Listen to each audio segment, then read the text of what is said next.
Hello everyone. So guys आप सभी का स्वागत है अड्डा 24/7 के इंजीनियरिंग के इस प्लेटफॉर्म पे। मेरा नाम है रजत और आज आप सभी का ये फेवरेट शो जो कि 10 मिनट शो है, जिसमें मैं आपको डेली कुछ इंपॉर्टेंट फैक्ट्स, कुछ कोडल प्रोविज़न, कुछ इंपॉर्टेंट फॉर्मूले बताता हूं जो कि आपके एग्जामिनेशन के लिए बहुत ज़्यादा हेल्पफुल है। आइए चलिए स्टार्ट करते हैं आज के इस सेशन की। और आज का ये सेशन अच्छा लगेगा तो डेफिनेटली आप लोग सेशन को लाइक भी ज़रूर करना। और साथ ही साथ ये भी बता दूं कि अगर आपको डेली बेसिस पे इन सभी सेशन की वीडियो चाहिए और साथ ही साथ इनके पीडीएफ चाहिए तो चैनल को सब्सक्राइब जरूर कर लीजिएगा। बाकी सारी चीज़ें मैं आपको शेयर करता रहूँगा समय समय पे। चलिए गाइज, तो बढ़ते हैं आज के सेशन की तरफ। और आज का सेशन है रिलेटेड टू IAS 1343 2012 जो कि अपडेटेड वर्जन है। इसमें हम पढ़ते हैं प्री स्ट्रेस कंक्रीट के बारे में और प्री स्ट्रेसिंग से रिलेटेड जितने भी इंपॉर्टेंट चीज़ें हैं जो एग्जामिनेशन में पूछी जाती हैं वो आपको यहाँ पे मैं 1 बाय 1 करके बताने वाला हूँ। जी हाँ गाइस, सबसे पहले यहाँ पे देख सकते हो कि ग्रेड पूछा जाता है अक्सर।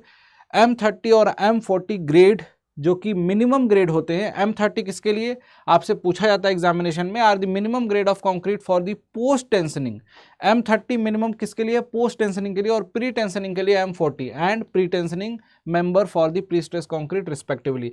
मतलब आपसे M30 पूछा जाए, मिनिमम ग्रेड M30 किसका है तो आपका पोस्ट टेंशनिंग के लिए है और प्री टेंशनिंग के लिए M40 है। ये चीज़ आपको याद रखनी है।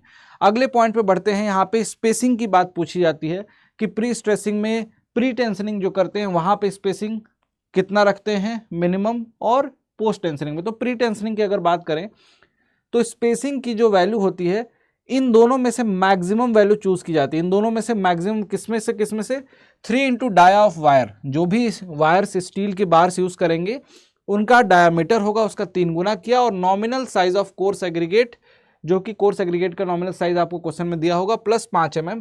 इन दोनों में से जो भी मैक्सिमम आएगा उससे ज़्यादा स्पेसिंग होनी चाहिए, है ना, कि स्पेसिंग की मिनिमम वैल्यू निकालनी है। तो इन दोनों में से मैक्सिमम वैल्यू किसके लिए, प्री टेंशन के लिए। पोस्ट टेंशन के लिए क्या होता है गाइस, 40 mm का क्राइटेरिया है और साथ ही साथ nominal size of coarse aggregate plus 5 mm वो क्राइटेरिया इंटैक्ट है। इन दोनों में से मैक्सिमम जो आता है उससे ज़्यादा स्पेसिंग होना चाहिए। अगेन ये इंपॉर्टेंट क्राइटेरिया है। अगर आपसे एग्जामिनेशन में यहाँ से क्वेश्चन आते हैं तो मे भी हो सकता है कि दोनों को अलग अलग प्री और पोस्ट का पूछा जाए, मे भी हो सकता है एग्जामिनेशन में ऐसे भी पूछ लिया जाए। इन जनरल आपको स्पेसिंग क्या रखनी चाहिए, तो उसमें ऑप्शन में कई जगह 40 mm दिखाई देता है, कई जगह आपको 3 times of dia of wire दिखाई देता है। उसके हिसाब से आपको आंसर करना होता है, राइट। चलिए, वेरी गुड, आगे बढ़ते हैं। डाया ऑफ डक्ट यानी कि जिसमें हम इन वायर्स को रखते हैं, वायर्स को लगा के खींचते हैं। आपने देखा होगा ना कि जब भी हम लोग पोस्ट टेंशनिंग प्रोसेस करते हैं, कंक्रीट को पहले कास्ट कर लेते हैं, उसके अंदर डक्ट छोड़ देते हैं पाइप, और उस पाइप में वायर को डाल के खींचते हैं बाद में। तो उस डक्ट का डायमीटर वायर के डायमीटर, जो वायर उसके अंदर डालने वाला है उस वायर के डायमीटर का 2.5 से 3 गुना होना चाहिए। 2.5 to 3 times of the diameter of cable के डायमीटर का 2.5 से 3 गुना होना चाहिए डायमीटर ऑफ डक्ट। ये याद रखना है। ये भी one of the important codal provision है जो कि आपको IAS 1343 में दिया हुआ है। चलिए आगे बढ़ते हैं। हाँ, ये प्रोविजन बहुत इंपॉर्टेंट है जहां से अक्सर क्वेश्चन पूछे जाते हैं। Minimum 0.2% and 0.15% of the gross area for mild steel and HYSD steel respectively including the area of the pre stressing wire. अब देखो, प्री स्ट्रेसिंग वायर के लिए ना आपसे पूछा जाता है, जैसे स्लैब में आपने पढ़ा होगा मिनिमम एरिया, तो मिनिमम कितना प्रोवाइड किया जाता है प्री स्ट्रेसिंग में, ये पूछा जाता है। तो मिनिमम 0.2% किसके लिए प्रोवाइड किया जाता है, माइल्ड स्टील के लिए, और HYSD बार के लिए 0.15। जैसा स्लैब में पढ़ते हैं ना 0.15 एंड 0.12%, ठीक उसी तरीके से माइल्ड स्टील के लिए यहाँ पे 0.2% एंड HYSD बार के लिए 0.15% याद रखना है। अगर आपके बीम की डेप्थ 500 से ज़्यादा हो, साइड फेस रेनफोर्समेंट का क्राइटेरिया आपने पढ़ा होगा 750 बीम के लिए, टॉर्जन आ जाता है तो 450। यहाँ पे प्री स्ट्रेसिंग में भी ये क्राइटेरिया इंपॉर्टेंट है। जब डी की वैल्यू 500 mm से ज़्यादा होगी उस केस में 0.1% of the gross web area is provided as a side face reinforcement equally distributed on both the facing with spacing not more than 200 mm। 200 mm से ज़्यादा स्पेसिंग नहीं देते हैं। और साथ ही साथ 0.1% ऑफ द ग्रॉस एरिया, वही सेम प्रोविजन है, बस डी की वैल्यू 500 से ज़्यादा होगी तब। ठीक, याद रहेगा, ये बहुत इंपॉर्टेंट है। Maximum tensile stress of the wire just beyond the anchorage should not be more than, anchorage मतलब वायर को जहां बांधा जाता है, फिक्स किया जाता है साइड में टाइट करके, उस एंकरेज के जस्ट बाद में जस्ट उसके बगल में या फिर बोल सकते हो उसके जस्ट अंदर जो टेंसाइल स्ट्रेस की वैल्यू होगी वो इससे ज़्यादा नहीं होनी चाहिए। कितने से ज़्यादा नहीं होनी चाहिए? 0.76 times of the ultimate stress.